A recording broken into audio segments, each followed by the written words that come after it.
Smartphones and texting have caused many of us to forget that until the early 2000s, complete strangers could call you at any time for any reason. And if they said the right things to keep you from hanging up, you could find yourself subjected to all manner of psychological manipulation. This tale is one in which several calls are featured, but in reality, they are just one part of a much larger story.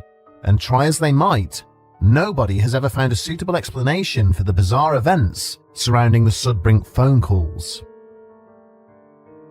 Even with all the information readily available, it's often difficult to pinpoint precisely what type of story the Sudbrink phone calls incident is.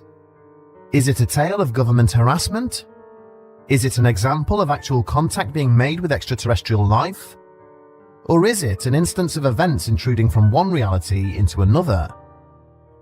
Most researchers tend to agree that the story best fits into a category reserved for encounters with the enigmatic men in black.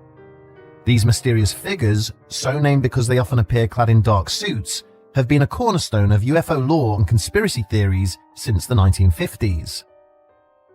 Amongst other things, they are often claimed to visit those who have witnessed UFOs or other inexplicable phenomena. Though they are usually assumed to be government agents of some description, many who encounter these individuals report that they have strange mannerisms and appearances. For example, they might use incorrect or unnatural words and phrases, or fail to respond to questions the way someone else might. So, where some believe the men in black are simply tasked with suppressing knowledge of extraterrestrial life, others suggest they might be extraterrestrials themselves, or at least beings under alien control.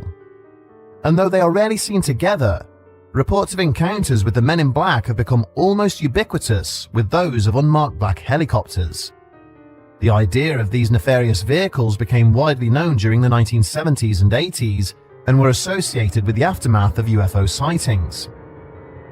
As the name implies, witnesses often emphasize the absence of identifiable markings such as insignias or registration numbers, elements displayed even by military aircraft.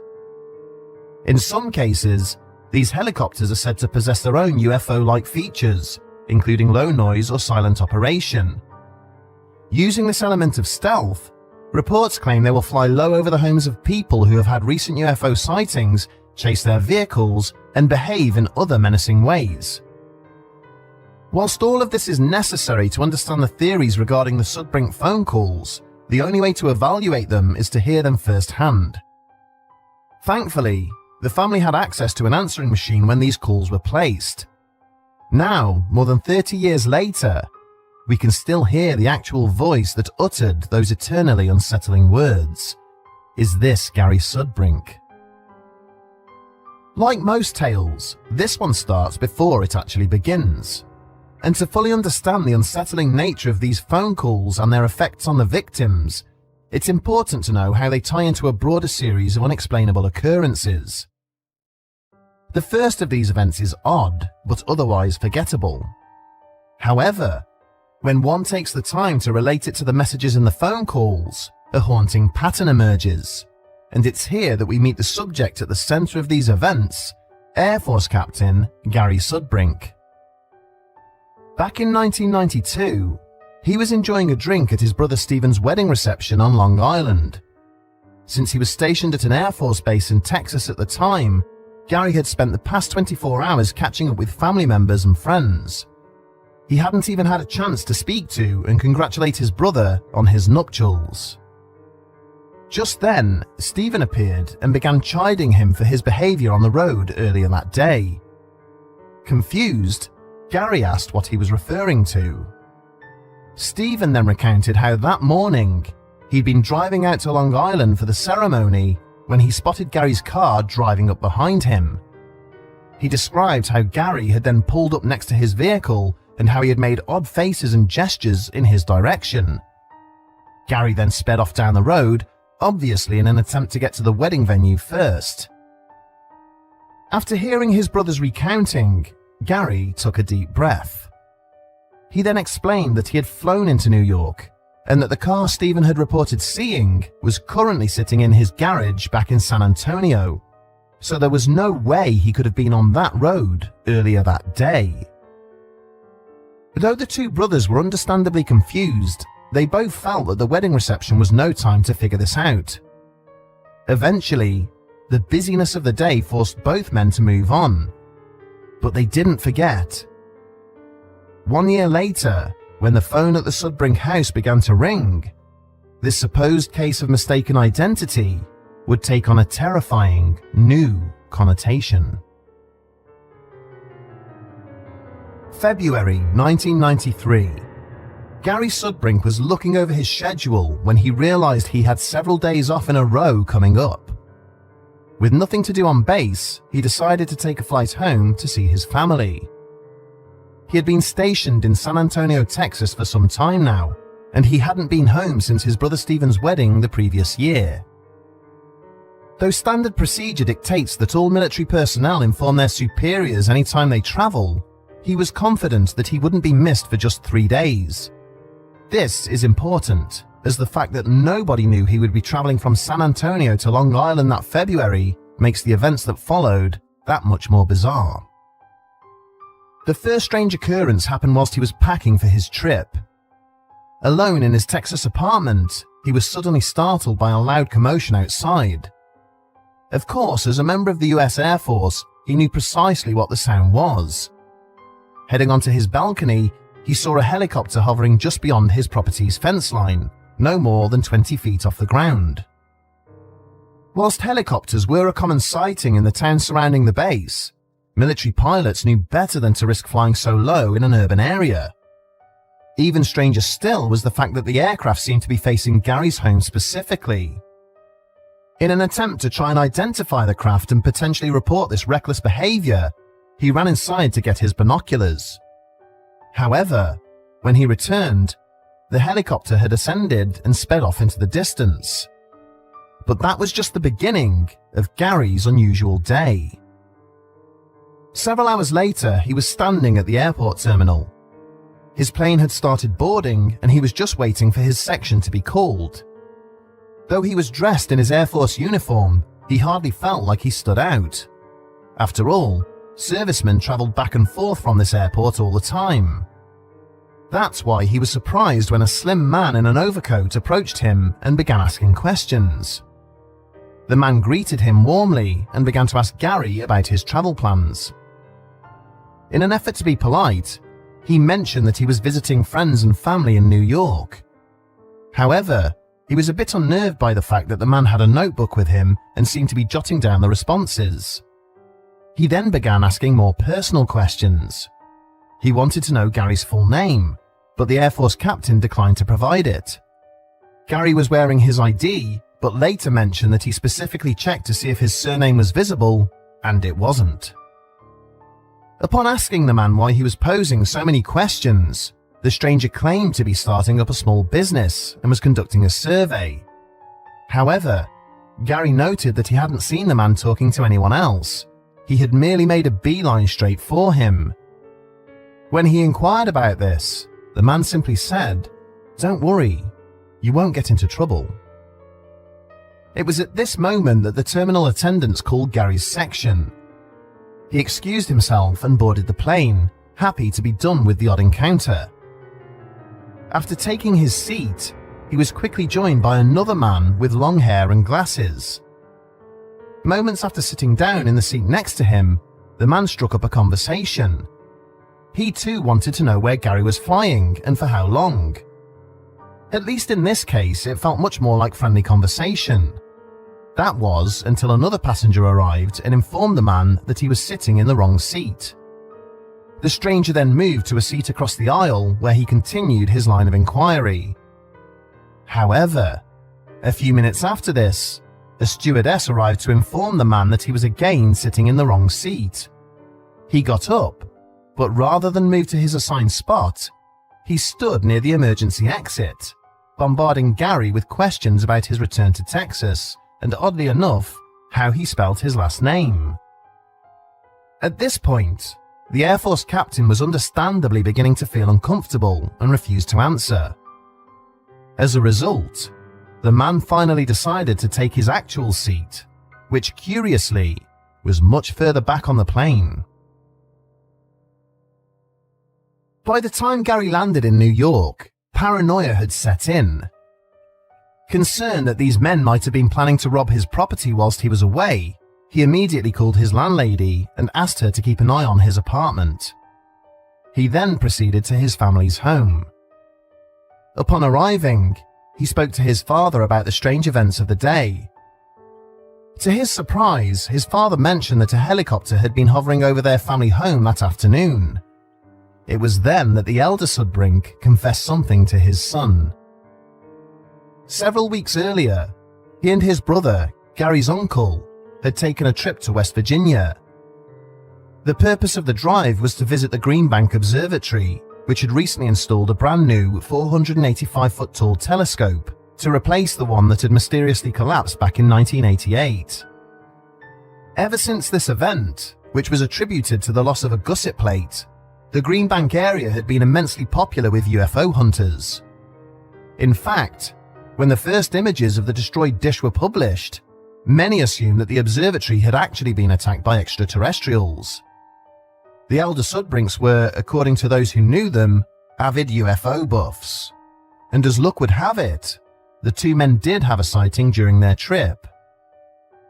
According to later statements, Gary did not share his father's belief in flying saucers, and he reportedly dismissed the sighting as a misidentification. Yet, his father remained adamant.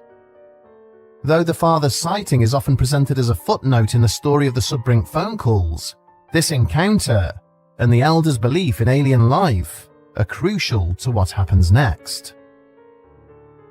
After settling in at his parents' house, Gary decided to reconnect with his friend Mike. The two hadn't spoken in some time, so his call was meant to be a casual catch-up. But as soon as Mike answered, Gary sensed that something was off. For starters, one of the first things Mike said was, "You're sounding better already." This comment confused Gary, who had no idea what his friend was referring to.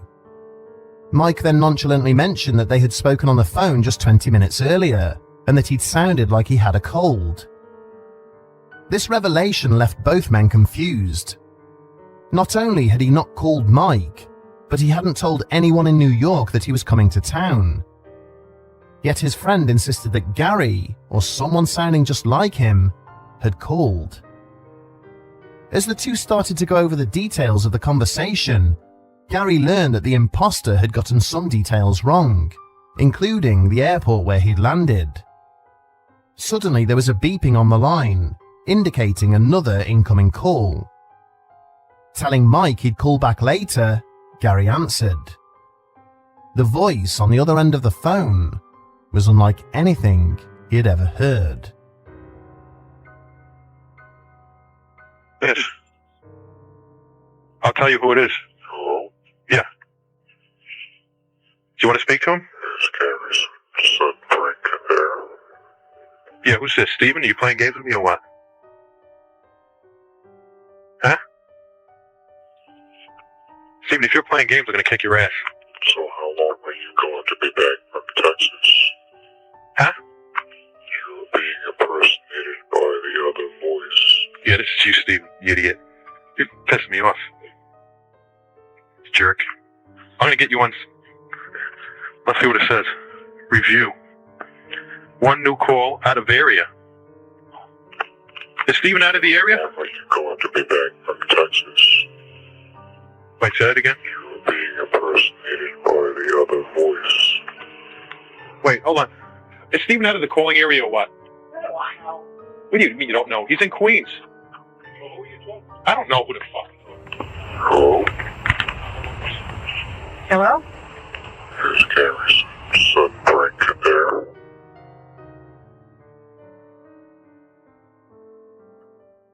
Who is this? Sounds like a freaking robot. So how long are you going to be back from Texas?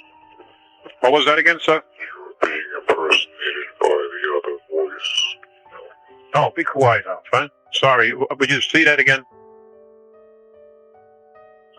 Hello? Being impersonated by what voice? Hello? Yeah. Hello? Here's Gary's Sudbrink there. Yeah, hold on a second. Yeah, what is your question? I'll answer it. So how long are you going to be back from Texas? How long? You're being impersonated by the other voice. Right. When am I coming back? Is that your question?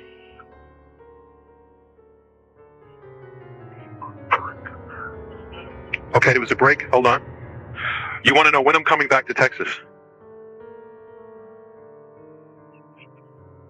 Oh, is that your question? So how long are you going to be back from Texas? How long am I going to be back from Texas? That question doesn't make any sense. By the other voice. Okay. I'll be coming back eventually. I can't tell you when.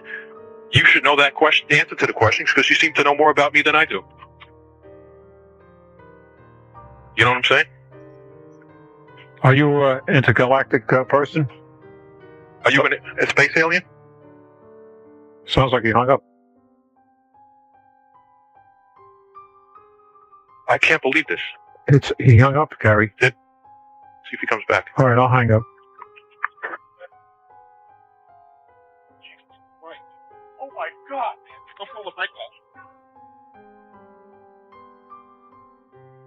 It's clear from the recording that Gary initially thinks his brother Stephen is playing a prank on him. But as the call continues, the voice's repetitive nature and unnatural cadence begin to unsettle him.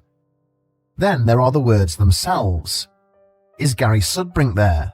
Always with a slight stutter at the beginning of the surname. So how long are you going to be back from Texas? Finally, the most cryptic message, you're being impersonated by the other voice. Checking the information about the call, Gary determines it's coming from out of the area. This seems odd considering his brother lives in nearby Queens, New York. Eventually, the line goes dead. Still, it's impossible to ignore the coincidence. Gary had just been talking to Mike about someone calling and impersonating him. So, whilst this voice seemed mainly concerned with how long he would be in New York, its assertions that he was being impersonated were undeniably relevant. And it didn't end there. According to Gary's account, the family continued about their business after the first call, convinced that his brother Stephen was playing some sort of elaborate gag. However, just 40 minutes later, the phone rang again. This time, the voice was slightly different, its phrasing slower and more fragmented. What is your question? Yes, speaking.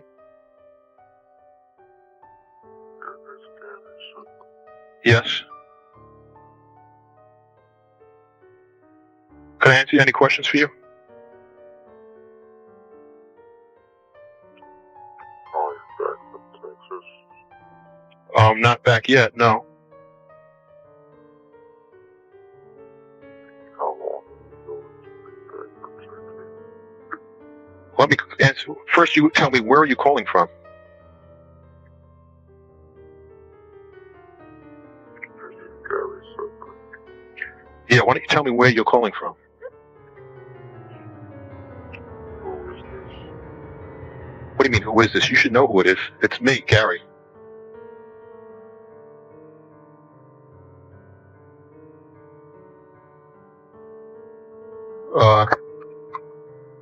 Wait, let me ask you this question. Where are you calling from?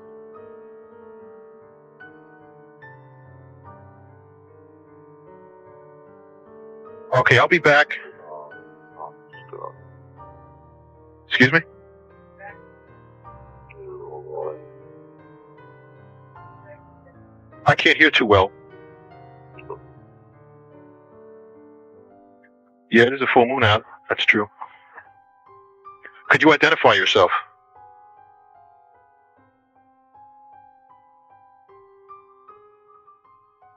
Identify yourself. Why are you calling me? Excuse me? I cannot hear too well. Get on the other phone, it's better. Hold on, let me switch phones.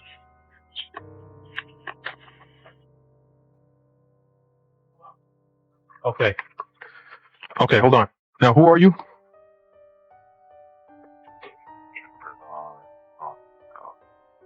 Keep an eye in the sky, he said. Keep an eye in the sky? Yeah. This Kenny, I talked to him. Shh. I had a sighting. Okay, hold on. Say that. Repeat that again.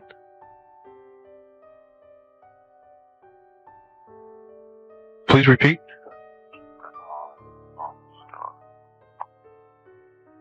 Okay. Near Orion. Holy mackerel. Tonight or guess when? The full moon.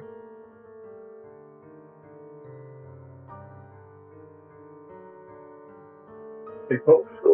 They are. Repeat.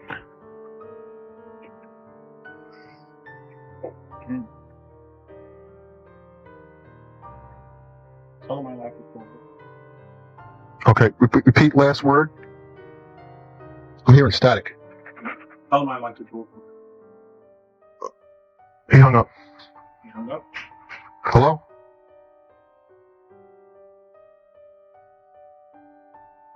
This time the voice asks, "Is this Gary Sudbrink?" A slight variation on the previous question. However, it quickly changes topics, telling them to keep an eye on the skies, whilst repeatedly mentioning Orion and the full moon. The mention of Orion quickly piques the interest of Gary's father, who suspects the call might be a reference to the sighting he and his brother had several weeks prior in West Virginia. One of the last things the voice says is, "Show double of you," before the line goes dead. As strange as the first call had been, this one felt even more deliberate, as though whoever or whatever was behind it was trying to send a message.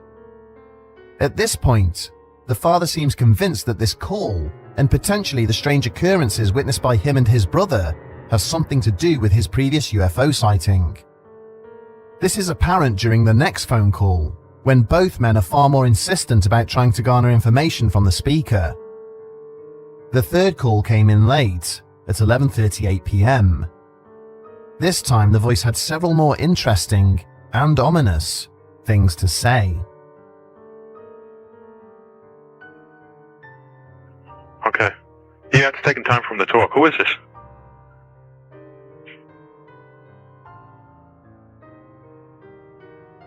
Stephen, this is not funny, you know. Brian, it's not Steven. What do you mean, Brian? I mean, Gary. How do I know it's not Stephen? It's not Steven. Hello? I had a UFO experience in West Virginia, which you probably know. And I know that you're into an intergalactic person. Can you speak a little louder?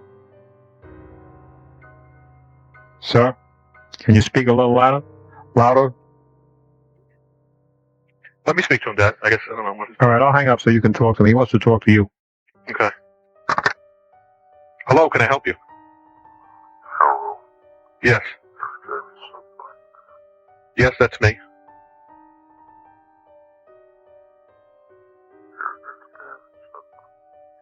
Yes, could you please identify yourself?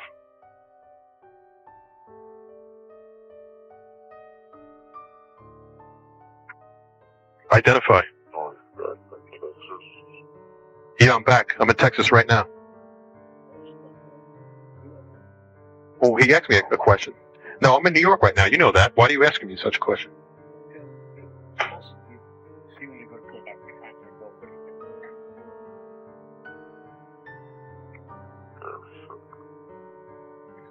Yes. Stephen, if this is you, I swear to God, I'm going to be pissed. Huh? I'm trying to listen to him. Excuse me?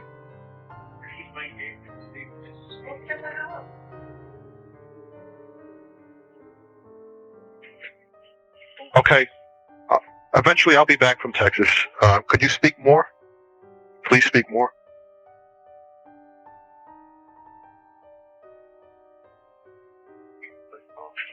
I guess it's not Stephen. I believe it because I get static. Let me go on this phone because I can never hear on this phone. Hold on. Okay. Okay, please speak. Hello? Keep an eye on the sky. Okay. Should I go out right now? Right now?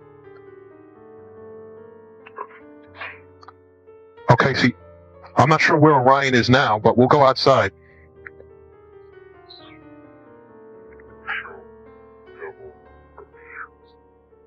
It was show double from me. Repeat that again?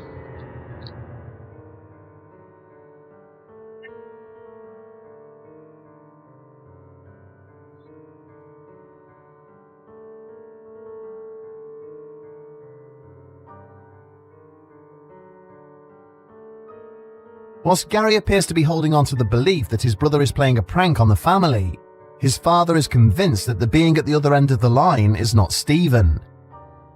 Speaking on the second line, he states that he knows the caller is an intergalactic person.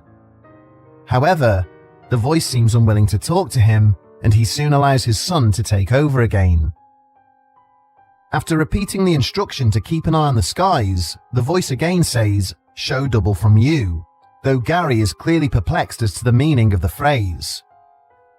At times, the speaker's voice seems to slow to a crawl, as if the mechanism generating it is running out of power. Again, the call ends when the line goes dead, leaving the family with no option but to simply go to sleep. After a tense, restless night, the Sudbrinks were sure that the ordeal was over. This was reinforced when the family went almost the entirety of the next day without receiving any calls from the mysterious voice. Then, at 10:21 p.m., the phone rang one last time.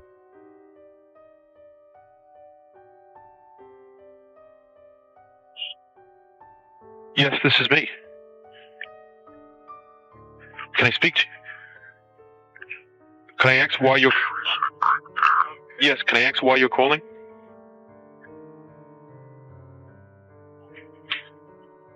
Can I please ask... Yes, this is. Yes, that is me. To be within this planet. Say that again?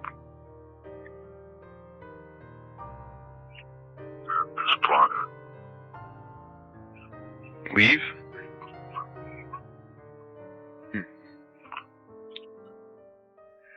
Come I'm staying right here. to be within this planet. Is this a joke or what? The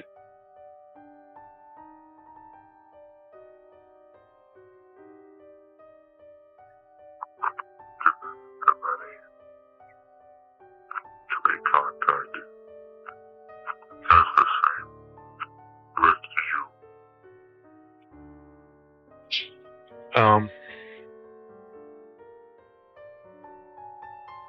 I have to think about that. I'd like to see you. The many. To be contacted. As the same with you. Hey, let me tell you something. I've been listening to you, and I've had contacts with you. Government interference. Government interference? You have? Please explain what type of interference.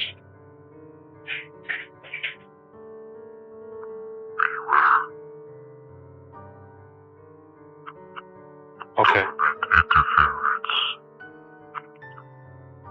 Visitations to be disrupted by them.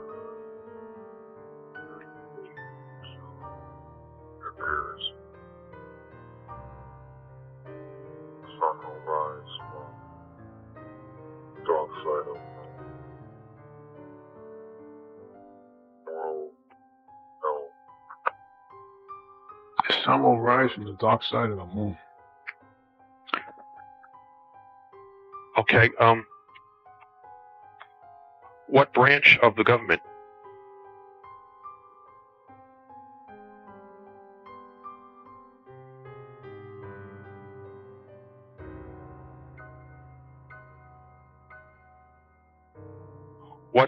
What should I do?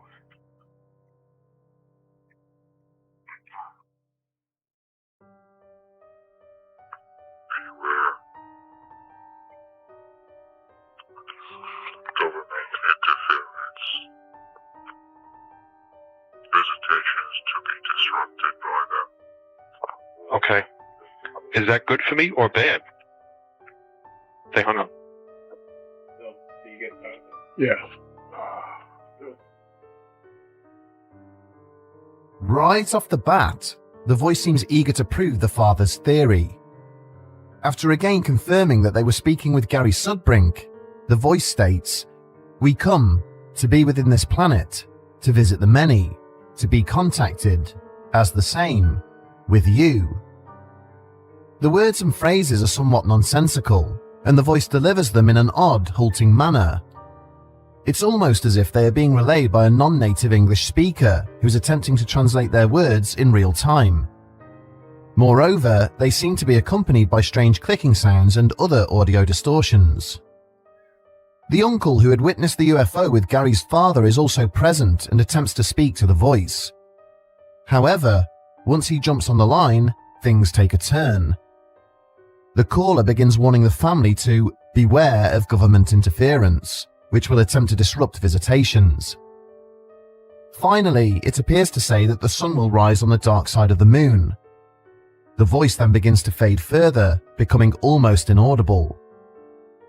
Though they pose several more questions, the line eventually clicks off. This would be the last time the mysterious caller contacted any member of the Sudbrink family. So what are we to make of these phone calls? On the surface, the events do seem like an elaborate prank. However, when one looks beyond the calls themselves, the coincidences are simply too strange to ignore. Supporters of the prank theory often point to the technology available in the early 1990s, particularly the TalkBoy, a popular device that allowed users to record and distort their voices. The recordings made during the calls feature a robotic tone and slowed down phrasing, which align with what such a device could produce. In recent years, researchers have sped up the recordings, revealing a voice that sounds far more human. It's Gary Sudbrink there. Like you going to be back from Texas. You are being impersonated by the other voice. This has led to speculation that someone close to Gary, possibly a friend or colleague, might have gone to great lengths to unsettle him for their own personal amusement. But this theory has several issues. A tape recorder or the TalkBoy would account for the odd clicks and whirring sounds, but it's worth noting that the slowed down voice function on that device sounded far different to the voice on the tapes, which has to be sped up by around 40% to resemble a regular human voice. The other problem with this theory is that nobody has ever come forward to admit responsibility, not even as an anonymous confession online. Then there are the strange encounters Gary experienced before the calls. The two mysterious men at the airport, the helicopter hovering near his apartment, the doppelganger witnessed by his brother, and the imposter calling Mike all seem to indicate something far more involved than a simple joke. This has led some skeptics to believe that Gary was actually the one who recorded the voices in an effort to mess with his UFO-obsessed father. Is it possible that he made up the stories of the helicopter, the man in the airport, and the man on the plane, orchestrating the phone calls with some unnamed partner to freak his father out? If so, Gary is quite the actor. It would also seem odd that he never admitted the prank, which, as many have pointed out, is a big part of what makes something a prank in the first place. This is further contested by his behavior since the events. For instance, he never told anyone about the encounter until he visited a UFO conference over a decade later. Whilst he has conducted interviews in recent years, he has never tried to profit directly from the mystery.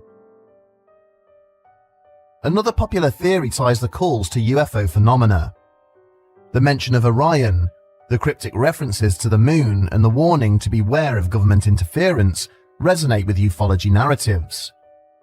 Moreover, many UFO witnesses and researchers, including John Keel, who investigated the Mothman phenomenon, have reported receiving similar bizarre and seemingly nonsensical phone calls. The timing of the calls is also suspicious, given his father and uncle's recent sighting. Why then did the voice only want to speak to Gary? Was it because he was a member of the Air Force? Some theorists suggest the robotic voice might belong to an extraterrestrial intelligence, attempting to communicate using rudimentary technology, or even a human group acting under extraterrestrial influence.